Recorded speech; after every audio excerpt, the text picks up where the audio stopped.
दोस्तों, हमारे YouTube channel learn by NK Malhotra में आप सभी का स्वागत है। आज हम अनेक शब्दों की एक शब्द पर आपके लिए वीडियो लेकर आए हैं। यह वीडियो बहुत ही महत्वपूर्ण है सभी एग्ज़ामों के लिए। तो दोस्तों, हमारे इस वीडियो पर आप बने रहिए, आपको हम बहुत ही महत्वपूर्ण जानकारी देंगे।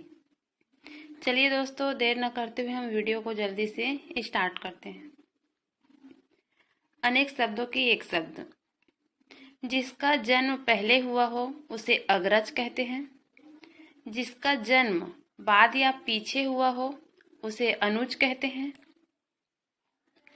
जिसकी उपमा न हो उसे अनुपम कहते हैं। जिसका मूल्य न हो उसे अमूल्य कहते हैं। जो दूर की न देखे या सोचे उसे अदूरदर्शी कहते हैं। जिसका पार न हो उसे अपार कहते हैं। जो दिखाई न दे उसे अदृश्य कहते हैं और जो दिखाई देता है उसे दृश्य। जिसके समान अन्य न हो उसे अनन्य कहते हैं। जिसके समान दूसरा न हो उसे अद्वितीय कहते हैं। ऐसे स्थान पर निवास जहाँ कोई पता ना पा सके उसे अज्ञातवास कहते हैं। जो न जानता हो उसे अज्ञ कहते हैं। जो बूढ़ा न हो उसे अजर कहते हैं। जो जातियों के बीच में हो उसे अंतरजातीय कहते हैं। दोस्तों, अगर आप लोग को हमारा वीडियो पसंद आता है तो प्लीज़ हमारे चैनल को सब्सक्राइब कीजिए तथा वीडियो को अपने दोस्तों को भी शेयर कीजिए। मोक्ष की इच्छा रखने वाला मुमुक्षु। जिसकी आशा न की गई हो अप्रत्याशित। वह भाई जो अन्य माता से उत्पन्न हुआ हो उसे अन्योदर कहते हैं। प्राचीन आदर्शों पर चलने वाला गतानुगतिक कहते हैं। किसी ग्रंथ में अन्य व्यक्ति द्वारा जोड़ा गया भाग उसे छेपक कहते हैं। बिना घर का उसे बेघर या अनिकेत कहते हैं। किसी विषय की पूरी छानबीन करना विवेचन कहलाता है। जो सदा दूसरों पर संदेश करता है उसे संकालु कहते हैं। हर समय देश में काम करने वाला दीर्घसूत्री कहलाता है। जिसने ऋण लिया हो उसे ऋणी कहते हैं।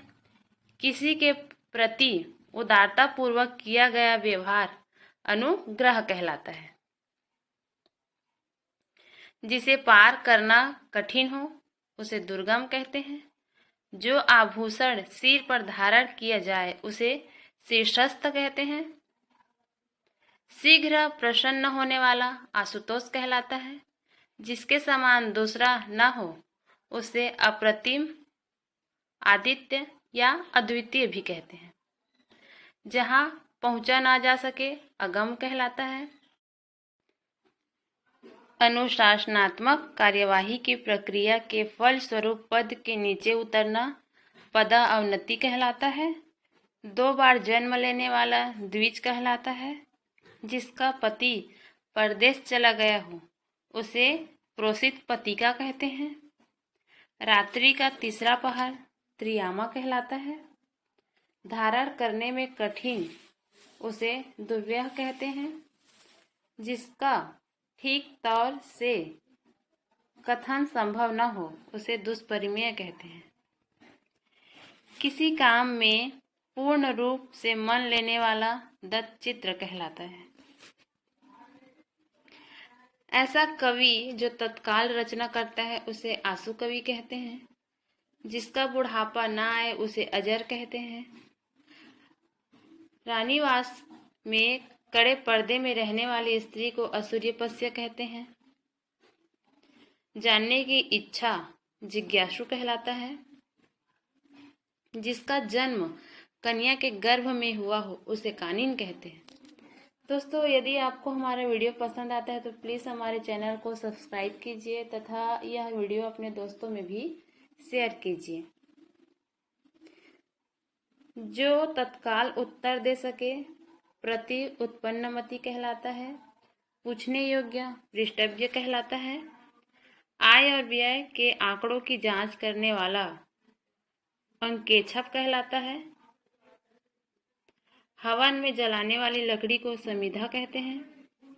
रंगमंच के पीछे के पर्दे का स्थान नेपथ्य कहलाता है। जो ऊंची जाति में जन्म लिया हो कुलीन कहलाता है।